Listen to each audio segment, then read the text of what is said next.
Por causa dos motivos que eu expliquei nesse vídeo aqui, eu não consegui fazer o secando adversários da rodada. Então vou fazer uma versão resumida aqui agora. Basicamente, a gente tem que secar os 3 times que estão na zona de rebaixamento hoje a uma rodada de distância do Vasco, né? Vitória, Chapecoense e América Mineiro, que juntos com o Paraná, que já está rebaixado, formam ali a zona de rebaixamento atualmente. Se esses 3 times não vencerem essa rodada, mesmo com o Vasco perdendo lá em Porto Alegre, a gente ainda vai ficar a uma rodada de distância do rebaixamento. E isso, faltando 5 rodadas para acabar o campeonato, é muito importante. E quais são os jogos que eles vão enfrentar aí então? A Chapecoense vai até o Pacaembu enfrentar o Santos na segunda-feira. O Santos é um bom time, técnico, vem bem aí no campeonato, e a Chapecoense é terrível fora de casa. Quer dizer, deve dar vitória do Santos, que é excelente pra gente.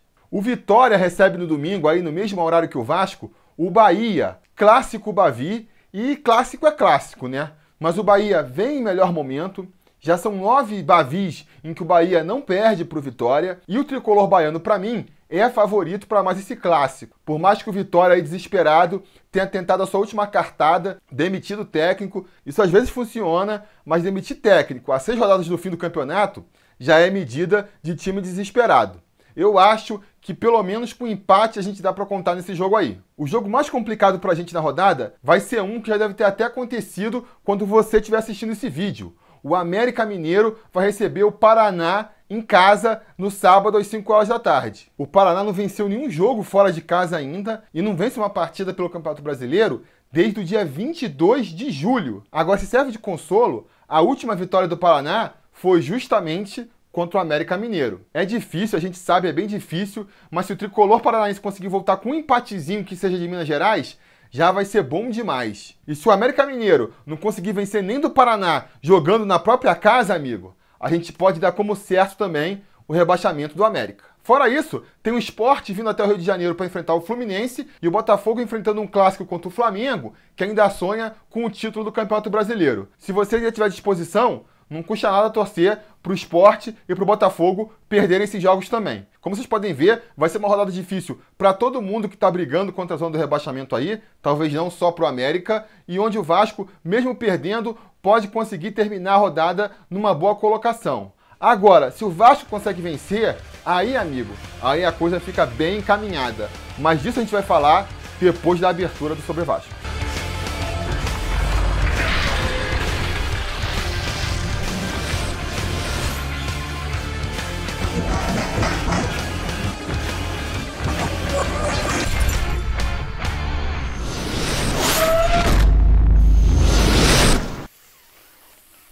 Fala, torcida vascaína, Felipe Tiru de volta na área, porque amanhã tem jogo do Vascão, pois é, nesse domingo, às 5 horas da tarde, com transmissão da Rede Globo para parte da rede, o Vasco vai até Porto Alegre enfrentar o Grêmio, pela 33ª rodada do Campeonato Brasileiro da Série A.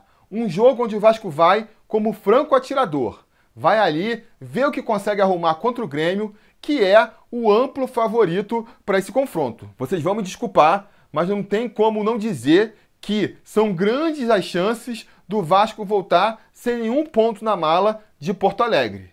Pô, Felipe, tu é muito pessimista, cara. Fala sério, tu não é vascaíno não, tu não acredita no time. Não tem nada disso, não tem nada disso, tá? Primeiro, que não é pessimismo coisa nenhuma. Eu tô só simplesmente analisando os dados aí sem clubismo. O Grêmio é um dos times que tem apresentado o que tem de melhor no futebol brasileiro nessa temporada, vem muito bem, tem talentos individuais muito interessantes e joga em casa, né, que nunca é de se desprezar. Vem sem o Luan, é verdade, é um grande desfalque do Grêmio, mas não deixa de ser uma equipe muito forte. Eu fiquei torcendo, como se fosse um gremista, para eles chegarem na final da Libertadores, porque aí seria perfeito, né? Esse jogo contra o Vasco seria justamente entre os 2 jogos da final, eles estariam completamente focados na final da Libertadores, com certeza viriam com o time reserva, e esse time reserva estaria mais ligado na final também, e nem pensando na partida.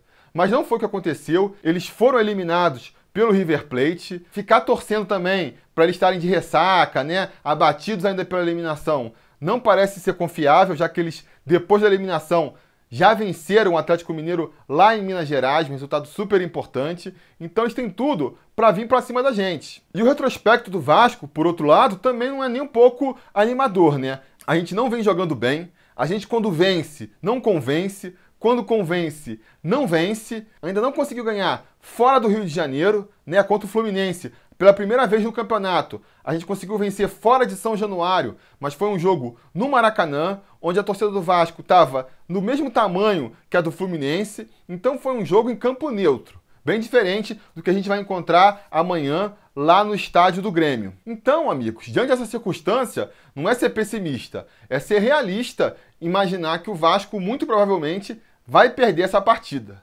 Isso significa que eu não acredito que o Vasco possa vencer?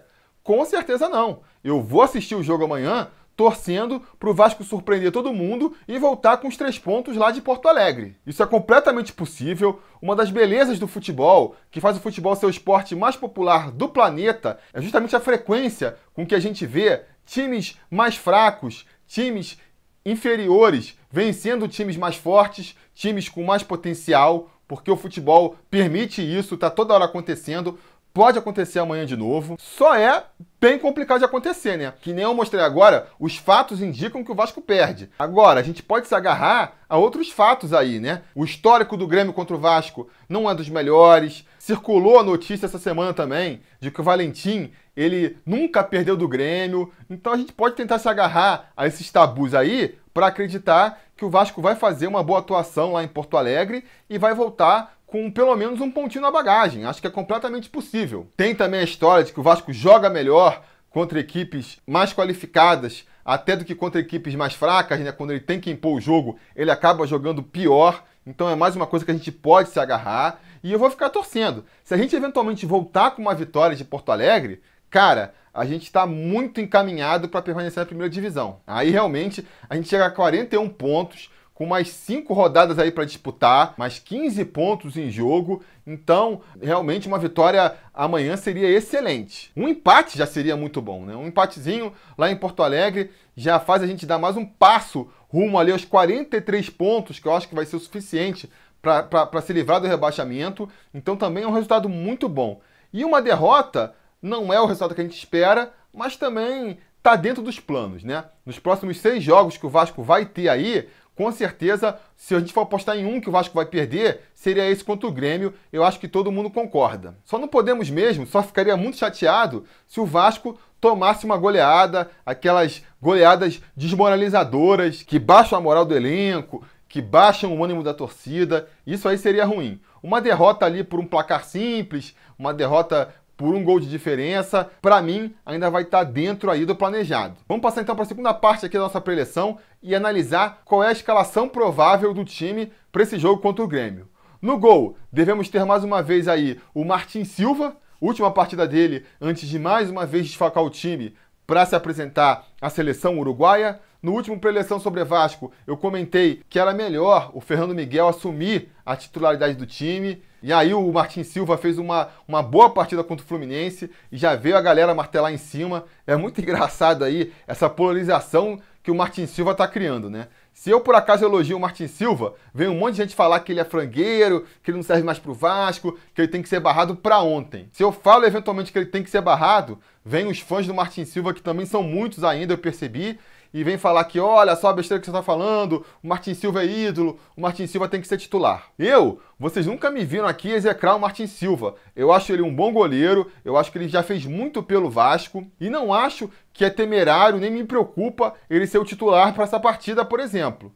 Agora, a gente também tem que admitir que ele não vem fazendo uma boa temporada. É a pior temporada dele jogando pelo Vasco. Eu mantenho a minha percepção sobre ele. Eu acho que ele é um bom goleiro que tem pontos fracos e tem pontos fortes. Se você joga nos pontos fracos dele, chute de fora da área, cruzamentos da lateral, ele tende a falhar com mais frequência. Se o adversário explora o que ele tem de melhor, que são jogadas de infiltrações em que o atacante sai na cara do goleiro, lances de chute a queima-roupa que precisa de muito reflexo do goleiro, vão ser lances em que ele vai se destacar mais. Foi o que aconteceu contra o Fluminense. Isso tudo posto, eu repito, ele vem atravessando uma má temporada. Para cada partida boa que ele faz, tem umas 2, 3 em que ele não vai tão bem. E o Fernando Miguel tem me parecido mais seguro debaixo das traves. Então, como o Martin Silva vai sair agora para se apresentar à seleção uruguaia mais uma vez, deve desfalcar o Vasco aí por 2 jogos, se eu não estiver enganado, se nesses 2 jogos o Fernando Miguel se apresentar bem, quando o Martin Silva voltar, vão ser só 3 jogos para o final do campeonato. O Martin Silva sempre volta meio ali fora de ritmo quando vai servir a seleção uruguaia. Vai botar ele de novo de titular? Não. Faz muito mais sentido para mim manter o Fernando Miguel de titular até o final do campeonato. E aí, com uma pré-temporada, ele trabalhando certinho ali novamente, a tendência é que o Martin Silva volte a ser o titular da equipe em 2019. Mas 2019 é outra conversa. Seguindo então aqui a nossa escalação, na lateral direita nós devemos ter de novo o Luiz Gustavo. Para mim, a melhor opção para a lateral atualmente. Já cansei de falar aqui sobre as qualidades e os defeitos do Luiz Gustavo. Não vou me repetir aqui, mas é a nossa melhor opção para a lateral direita. Assim como, para jogar ali pela direita de zagueiro, a nossa melhor opção é mesmo o Wehrley. Vem fazendo partidas seguras, né?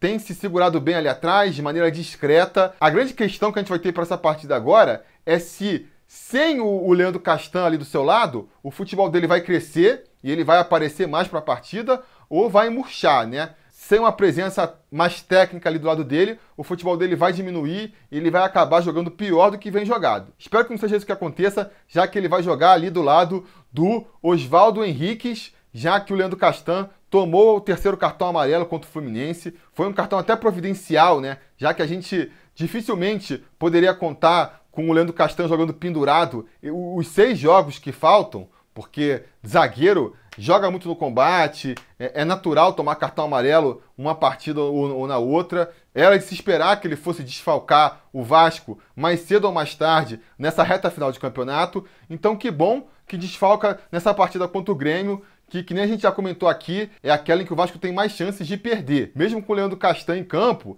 as chances do Vasco vencer essa partida já eram muito baixas. Então, aproveita, dá uma chance aí para o Oswaldo Henriques, tomara que ele faça uma boa partida, que a gente não sinta a falta do Castan, mas mesmo que sinta, ele volta aí com tudo para a próxima rodada no jogo contra o Atlético Paranaense, esse sim decisivo para as pretensões do Vasco. Finalmente, fechando a linha de defesa, a gente tem o Ramon jogando mais uma vez na lateral esquerda ali. Ramon que tem subindo de produção aos poucos, já fez uma boa partida contra o Fluminense, vamos torcer para ele seguir crescendo aí nessa partida contra o Grêmio. No meio-campo, eu acho que a gente já vai ter mudanças em relação à partida contra o Fluminense. Tanto o William Maranhão quanto o Andrei, para mim, tem que ser mantidos como titulares. Ambos jogadores têm sofrido muitas críticas aí da torcida, mas eu acho que são críticas injustas. Eles têm feito boas partidas, fizeram uma boa partida contra o Fluminense. Eu entendo as críticas ao Maranhão, porque ele com a bola nos pés deixa muito a desejar, é tecnicamente fraco mesmo, mas marcando que a função primordial dele em campo, ele vai muito bem. Talvez seja o volante mais combativo que a gente tem aí no elenco, né? Porque ele é um jogador veloz, de muita entrega, tanto que você vê que ele não toma tanto cartão amarelo. Apesar de ser um jogador reconhecidamente com pouca técnica, não está toda hora suspenso por cartão amarelo. O De Sábato, que é um jogador mais técnico do que o William Maranhão, toma cartão todo jogo. Por quê? Porque não tem velocidade. Não tem velocidade do William Maranhão. Chega atrasado, se vê forçado a fazer falta. E aí não só desfalca o Vasco, como também, né, é sempre o risco de ser expulso, cria sempre uma chance de gol para o adversário quando faz uma falta perto da área. Por conta disso tudo, eu ainda acho o William Maranhão a melhor opção para jogar como primeiro volante. O Andrei também vem sendo muito criticado aí porque realmente dá as vaciladas dele, ele quer sempre sair com a bola para o jogo e aí muitas vezes tenta driblar o atacante onde não pode, porque se perder a bola, o atacante sai na cara do gol do Vasco, tenta fazer uns passes mais complicados, entrega a bola no pé do adversário. Então, várias vezes com o André em campo, a gente acaba dando chances para o adversário nessas saídas de bola equivocadas dele. Mas, por outro lado, contra o Fluminense, contra o Internacional, para mim, ele se mostrou ali a peça mais lúcida desse meio campo, né? É o jogador que tem a melhor qualidade no passe, é o jogador que mais consegue começar as jogadas no meio campo, porque o William Maranhão, que a gente já falou aqui, ele é nulo com a bola nos pés. O Fabrício, vamos falar sobre ele mais na frente aí, mas é também um jogador burocrático. O Pikachu e o Marrone, eles atuam mais como pontas, como auxiliares de lateral, não estão tanto no meio campo ali para criar as jogadas. Sobra quem ali? Quem é o cara mais lúcido nesse meio campo, que mais cria jogadas, que mais consegue distribuir o jogo? É o Andrei. Nas últimas partidas tem sido o Andrei. Isso acaba fazendo com que ele perca algumas bolas bestas, entregue uns contra-ataques para o adversário? Faz. E tem que evitar. Tem que tentar fazer o máximo para que isso não aconteça. Mas não tem ninguém perfeito nesse time do Vasco, né? Não tem ninguém perfeito. E dentre as opções que a gente tem, o Andrei ainda me parece a melhor. Avançando com o time, a gente chega no grande ponto polêmico de qualquer escalação do Vasco aí, né? Que é esse jogador responsável pela articulação entre o meio-campo e o ataque, que vem sendo o Fabrício nos últimos jogos e que, na minha opinião, não tem mais nenhuma condição de ser escalado como tal. Nem porque eu acho que ele seja horrível, horroroso. Eu concordo nisso aí com o Juninho lá do Machão da Gama, com o Vascaíno Sincero, que falaram essa semana que a torcida tem exagerado um pouco nas críticas ao Fabrício. Não é que o Fabrício é horroroso. O Fabrício, ele é burocrático ali naquela posição. Só que essa posição é uma posição muito importante nesse esquema do Valentim. É o cara que tem que distribuir o jogo, criar as jogadas. E o Fabrício não faz isso. Como, além disso, ainda tem uma implicância da torcida com o jogador, a escalação dele está se tornando inviável. Contra o Grêmio agora que a gente vai jogar fora, pode até não acontecer nada. Mas para a próxima partida, contra o Atlético Paranaense, ele já vai ser com certeza muito vaiado, muito perseguido em campo. Não vale a pena insistir com a escalação desse jogador. Se ele estivesse fazendo a diferença, se ele estivesse cumprindo um papel que ninguém mais consegue cumprir e a torcida não percebe, tudo bem, valeria insistir com o jogador. Mas não é o caso, né? Claramente não é o caso. E aí fica a questão, quem pode ser o substituto dele, então? A opção natural seria o Thiago Galhardo, né? Que é quem entrou no lugar dele nas últimas partidas e entrou jogando bem, melhorando o futebol do Vasco com a sua entrada, mas não seria a minha opção. Não seria a minha opção. Eu escalaria o Raul, que está voltando de contusão agora, é um bom volante também. Eu falei antes aqui que eu não barraria o William Maranhão nem o Andrei, porque vem fazendo boas atuações, mas o Raul tem que entrar nesse time também, porque de maneira geral, a nossa melhor opção como volante. Então, o que eu faria se eu fosse o Valentim, o que eu espero que o Valentim faça para essa partida contra o Grêmio?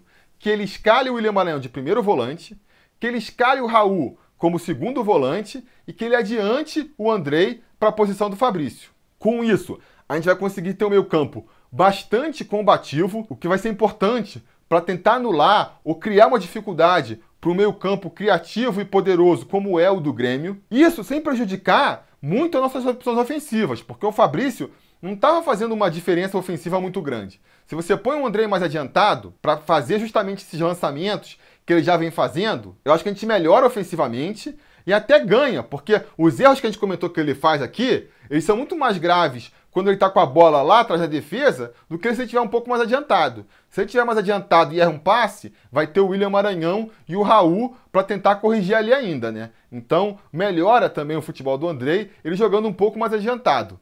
E lá atrás, a gente ganha mais uma opção de jogo para frente, porque o Raul, além de ser bom marcador, ele consegue chegar com muita tranquilidade no ataque. Ele tem velocidade e tem habilidade também para ser mais uma opção ofensiva.